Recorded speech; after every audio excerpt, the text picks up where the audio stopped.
जहां से सहयोगी हमारे साथ में जुड़ गए हैं। रोशन, राजस्थान की अगर बात कर ली जाए तो बड़ी संख्या में ठाकुर जी को मानने वाले हैं। लगभग 80% ऐसी आबादी है जो भगवान श्री कृष्ण को पूजती है, उनको मानती है। तो कैसी तस्वीरें आज मंदिरों में है, कितना उत्साह है और इस वक्त आप कौन से मंदिर में मौजूद हैं? जी बिल्कुल, देखिए इस वक्त मैं मौजूद हूँ जयपुर का जो इस्कॉन टेम्पल है और आप देख सकते हैं कि भगवान गोविंद की जो मनमोहक जो झांकी है वो देखिए यहाँ पर जा सकती है कि जो ठाकुर जी का जो जन्मोत्सव जो मनाने के लिए यहाँ पर हजारों की संख्या में जो श्रद्धालु हैं वो एकत्रित यहाँ पर हुए हैं। तस्वीरें आप यहाँ पर देख सकते हैं कि जो बाल गोपाल नंदलाल है उनका जन्मोत्सव बड़े ही धूमधाम के साथ मनाया जा रहा है। ये कहा जा सकता है कि एक ऐसा जो पर्व है वो आप देख सकते हैं कि यहाँ पर जो श्रद्धालु हैं, भक्त यहाँ पर हैं, वो नाचते गाते जो झूमते हुए हैं वो यहाँ पर जो है वो नजर यहाँ पर आ जाएंगे। आप देख सकते हैं तस्वीरों के अंदर कि किस तरीके से जो अपने कान्हा जी हैं, कहा जा सकता है कि जिन्हें लड्डू गोपाल भी कहा जाता है, आज उनका जन्मदिन किस तरीके से सेलिब्रेट कर रहे हैं? हम पूरे विश्वास, मन में उल्लास और जैसे कान्हा जी के आने की आस है उसी में हम मनमोहक उनके रूप के अभी दर्शन करने वाले हैं।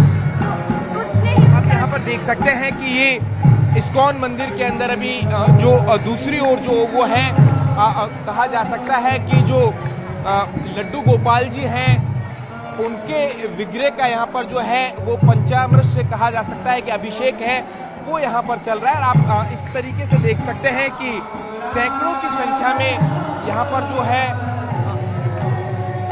श्रद्धालु यहाँ पर जो है वो यहाँ पर देखे जा सकते हैं कि एक झलक पाने के लिए भगवान की, बिल्कुल एक झलक पाने के लिए जो श्रद्धालु हैं वो आतुर नजर आते हैं। और ये देखिए श्री कृष्ण की भक्ति में लोग इस वक्त लीन नजर आ रहे हैं और भजन इस वक्त हर एक मंदिर में गूंज रहे हैं। और ये अलग अलग तस्वीर आप देखिए, लोग अपने बच्चों को जो बाल स्वरूप श्री कृष्ण है, राधा रानी है, कुछ वैसा ही श्रृंगार करा के मंदिर लेकर पहुंचते हैं और अपने बच्चों में श्री कृष्ण का बाल रूप देखते हैं। मथुरा में आप देखिए यहाँ पर विशेष कार्यक्रम का आयोजन किया जा रहा है, सांस्कृतिक कार्यक्रम का आयोजन। फिरोजाबाद की तस्वीर आप देख रहे हैं, ऋषिकेश से भी तस्वीर आपके सामने है। और ये दो तस्वीरें आप देख रहे हैं, पहली तस्वीर है मथुरा से, भगवान श्री कृष्ण की जन्मस्थली से, और दूसरी तस्वीर आप देख रहे हैं जयपुर से। ये तस्वीरें हैं जहाँ पर मंदिर में सांस्कृतिक कार्यक्रम भी हो रहे हैं और जो श्रद्धालु हैं, खास करके महिलाएं, वो नाचती गाती नजर आ रही हैं और बेहद उल्लास और उत्साह के साथ में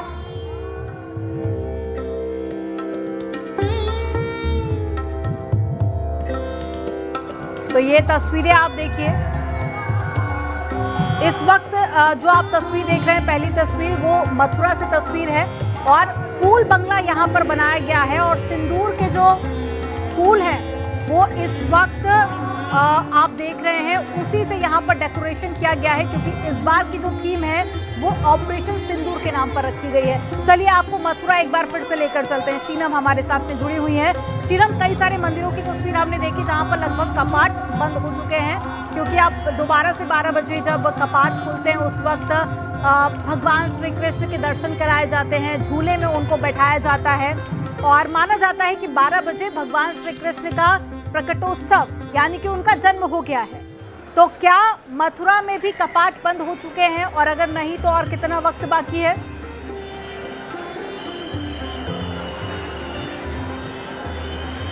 अभी 2 से 3 मिनट बाकी है अमनदीप। यहाँ पर जैसा कि आप तस्वीरों में देख रही होंगी, काफी एकदम से बेचैन हो उठे कृष्ण भक्त। जैसे ही उन्हें पता चला कि कपाट बंद होने वाले हैं तो वो आखिरी तस्वीर ले रहे हैं कान्हा की। आप ये देखिए, सभी के मोबाइल फोन हाथ में आ गए और सभी अपनी अपनी जगहों से उठकर आगे की ओर बढ़ दिए। अभी थोड़ी देर पहले की तस्वीर कुछ और थी और अभी अभी एकदम से तस्वीर बदली है। 2 से 3 मिनट और 11:55 का वक्त है कपाट बंद होने का और उसके बाद की जो तस्वीर होगी वो वाकई बेहद भव्य, दिव्य, अलौकिक होगी। 11:59 पर होंगे प्राकट्य दर्शन पट बंद और अभी सहस्त्र चरण होगा। प्रक्रिया आप देखिए, 11:55 पर आप मुख्य पुजारी को देख पा रही होंगी, मंदिर में ही वो मौजूद हैं और आधी से ज्यादा प्रक्रियाएं हो भी चुकी हैं। लेकिन अभी जो है कामधेनु की जो गाय है, राइट साइड पर जो आप देख रहे हैं, यहाँ पर कामधेनु की गाय रखी जाती है और उस पर से जैसे दूध डालकर दुग्धाभिषेक किया जाता है। नीचे लड्डू गोपाल की प्रतिमा रखी जाती है और ये जो लेफ्ट साइड आप देख रहे हैं तैयारी, यहाँ पर भी आप देखेंगे, यहाँ पर विराजमान किया जाएगा भगवान श्री कृष्ण को जन्म के बाद और वहाँ पर सभी लोग दिव्य दर्शन कर पाएंगे, जहाँ पर पुष्प बंगला में वो आपको विराजमान ठाकुर जी दिखाई देंगे। तो अपने इष्ट के दर्शन करने के लिए व्याकुल होते जा रहे हैं तमाम श्रद्धालु। आप देखिए जैसे जैसे एक एक मिनट बीत रहा है, अभी 2 से 3 मिनट पहले की तस्वीर कुछ और थी और अब कुछ और तस्वीर है। आप देखिए सबके हाथ ऊपर आ गए, तालियां बजने लग गई, लोग गाने लग गए और जैसे ही जन्म होता है ना तो उसके बाद आप देखेंगे लोग नाचने लग जाते हैं। ये भगवान श्री कृष्ण के प्रति उनके इमोशंस होते हैं जो बाहर निकल आते हैं और वो जिस तरह से बाकी बर्थडे को सेलिब्रेट करते हैं, वो चाहते हैं कि जब कृष्ण भगवान का जन्म हुआ है, जब उनके इष्ट देव का जन्म हुआ है, तब भी वो इसी तरह से नाच गाकर इससे मनाएं, नाच गाकर खुशी मनाएं। आप ये देखिए हाथ ऊपर बढ़ाकर सभी कृष्ण भक्तों ने तालियां बजाना शुरू कर दी हैं। आपको तस्वीरें दिख रही होंगी और अब बस 2 से 3 मिनट और उसके बाद बताया जा रहा है कि कपाट बंद हो जाएंगे और पूरे 12 बजे के बाद वो जब खुलते हैं। अभी इस बार का मिनट टू मिनट कार्यक्रम आपको बताऊं तो 12 बजे से 12 बजे तक से 10 मिनट तक का वक्त होगा जब प्रकट उत्सव होगा और आरती भी होगी। तो इस दौरान 10 मिनट का ये वक्त है आरती का और प्रकट उत्सव का। उसके बाद 12:10 से 12:25 तक जो है महाभिषेक दुग्ध अभिषेक होगा, जो मैंने आपको बताया। और उसके बाद रजत पुष्प कमल में ठाकुर जी को विराजमान किया जाएगा। जिस पुष्प बंगला की हम बात कर रहे हैं, जो सिंदूरी पुष्प बंगला होगा, जिसमें आपको कान्हा इंद्रधनुषी रंग की जो उनकी पोशाक होगी उसमें नजर आएंगे और साथ ही सोने चांदी की तारों से जड़ित होगी वो। कितना भव्य वो नजारा होगा, आप अभी से इमेजिन कर सकते हैं।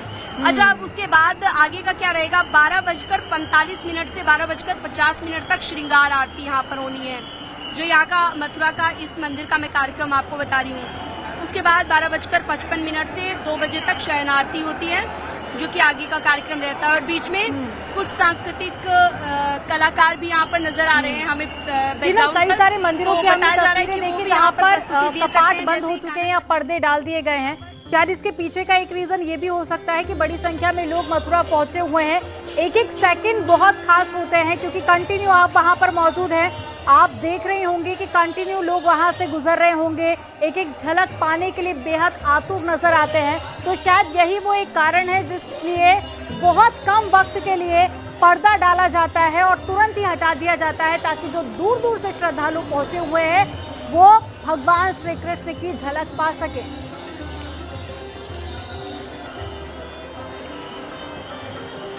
बिल्कुल आपने सही कहा, बहुत कम वक्त के लिए पर्दा डाला जाता है। और आप देख रहे होंगे कि लगातार कुछ श्रद्धालु तो ऐसे हैं वो 2-3 बार दर्शन करके चले गए। मुझे जो यहाँ से नजर आ रहा है तो वो 2-3 बार इसलिए दर्शन कर रहे हैं ना कि कब ऐसा होगा कि 12 बजे हम अपने इष्ट देव के बिल्कुल सामने होंगे और नजदीक से एकदम दर्शन कर पाएंगे। यही इंतजार वो कर रहे हैं। और बाकी भी जो लोग बैठे हुए थे नीचे, जो लोग इत्मीनान से इंतजार कर रहे थे, इस्कॉन टेम्पल में वो भी अब उठ खड़े हुए हैं और आगे बढ़ गए हैं। इस्कॉन टेम्पल में गेट बंद कर दिए गए हैं, वो तस्वीर आपने देखी। और ये देखिए, ये पर्दा यहाँ पर लगा दिया गया, इसे कहते हैं कपाट बंद हो जाना। और अब ठीक 12 बजे ये देखिए कि करके सारे मंदिरों के आप देखिए कपाट बंद कर दिए गए हैं। और अब 11:58 हो गए हैं। अब आपको 2 मिनट का और इंतजार करना होगा, जिसके बाद में जब ये कपाट खुलेंगे ठीक 12 बजे, तो माना जाता है कि रात को 12 बजे मंदिर में आपको घंटी, शंख और ढोल मंजीरे की ध्वनि सुनाई देगी और श्री कृष्ण के जन्म की घोषणा उस वक्त हो जाएगी। कृष्ण की प्रतिमा को फूलों के जो पालने में बैठाया जाता है और पालने में रखा जाता है श्री कृष्ण की प्रतिमा को, और भक्तों को दर्शन कराए जाते हैं। इस पल को कृष्ण जन्मोत्सव कहा जाता है, जो थोड़ी ही देर बाद में, आप कुछ सेकंड आपको और इंतजार करना होगा, जिसके बाद आप वो तस्वीरें देखेंगे जब भगवान श्री कृष्ण की जो बाल स्वरूप की प्रतिमा है उसको एक पालने में बैठाया जाएगा और हर कोई उस वक्त दर्शन करने के लिए पहुंचेगा उस प्रतिमा की, क्योंकि उसे ही कृष्ण जन्मोत्सव कहा जाता है। और उसके बाद में उस मूर्ति को दूध, दही, घी, शहद, मिश्री से जलाभिषेक कराया जाएगा, दुग्धाभिषेक करवाया जाएगा और फिर विशेष आरती होती है और सब भक्त उस आरती में शामिल होते हैं। और हर एक मंदिर में आप सुनेंगे नंद के आनंद भयो, जय कन्हैया लाल की ये गूंज आपको हर एक मंदिर में सुनाई देगी। और ये देखिए गेट खुलना शुरू हो चुके हैं और 12 बज चुके हैं, श्री कृष्ण का जन्म हो चुका है। और अब आप पालने में वो तस्वीर देखेंगे, बाल स्वरूप प्रतिमा, जिसको एक सिंबॉलिक रूप में दिखाया जाता है कि भगवान श्री कृष्ण का जन्म हो चुका है और लोग उस पालने को झुलाते हुए भी आपको नजर आएंगे। सबसे पहले ये देखिए मथुरा में आरती की शुरुआत हो चुकी है। उसके बाद में थोड़ी देर बाद में आप वो प्रक्रिया भी देखेंगे जब दूध, दही, घी, शहद, मिश्री से जो बाल स्वरूप लड्डू गोपाल की मूर्ति है उसको दुग्धाभिषेक कराया जाएगा। और ये देखिए ये जो आप देख रहे हैं ना, ये कमल आकृति का आपको पूरा एक चांदी से जड़ा हुआ पुष्प नजर आएगा। और ये देखिए ये खुला और इसी के अंदर भगवान श्री कृष्ण की बाल स्वरूप की प्रतिमा है, जो ये देखिए आपको नजर भी आ रही है। और आरती होना शुरू हो चुकी है। इसके बाद में जिस कामधेनु गाय का जिक्र चीनम कर रही थी, उस कामधेनु गाय को लाया जाएगा और उसके बाद में विशेष दुग्धाभिषेक होगा। शीनम ये वो पल है जो जिसको देखकर लोगों को खुशी भी होती है, लोग भावुक भी हो जाते हैं। कैसे एक कमल के अंदर से भगवान श्री कृष्ण का जन्म करवाया गया और उसके बाद में अब आरती की शुरुआत हो चुकी है। आप वहां पर मौजूद हैं, लोगों की खुशी, लोगों के इमोशंस आप बेहतर देख पा रही होंगी।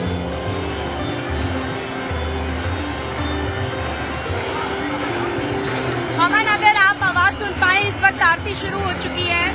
12 बजे से लेकर 12 बजे से 10 मिनट तक का वक्त होगा। यहाँ पर प्रकट उत्सव होगा, दर्शन होंगे, आरती होगी। और आप तस्वीरों में देख सकते हैं इस वक्त चरम पर है उत्साह तमाम कृष्ण भक्तों का, तमाम श्रद्धालुओं का। और आप देख सकते हैं जैसे ही प्रकट हुए भगवान, जैसे ही कपाट खुले, उनका उत्साह और ज्यादा बढ़ गया। अच्छा, अभी आरती चल रही है। आरती के दौरान आप देख सकते हैं यहाँ पर और भी ज्यादा भक्त इतने ज्यादा बढ़ते जा रहे हैं, क्योंकि हर कोई इस उत्सव का हिस्सा बनना चाहता है। और आरती की तस्वीर तो आप देख ही रही होंगी, लेकिन आवाज भी अगर आप सुन पाए। बिल्कुल बिल्कुल, आरती, ढोल, मंजीरे और ये देखिए ये डमरू की थाप भी आपको दिखाई दे रही होगी और आप इसका एहसास भी कर पा रहे होंगे कि वहाँ पर जो तस्वीरें हैं, जो वहाँ पे माहौल है, वो अपने आप में कितना अलौकिक, दिव्य और भव्य है। इसका अंदाजा आप इन तस्वीरों के जरिए भी लगा सकते हैं। तो ये मथुरा से तस्वीर आप देख रहे हैं।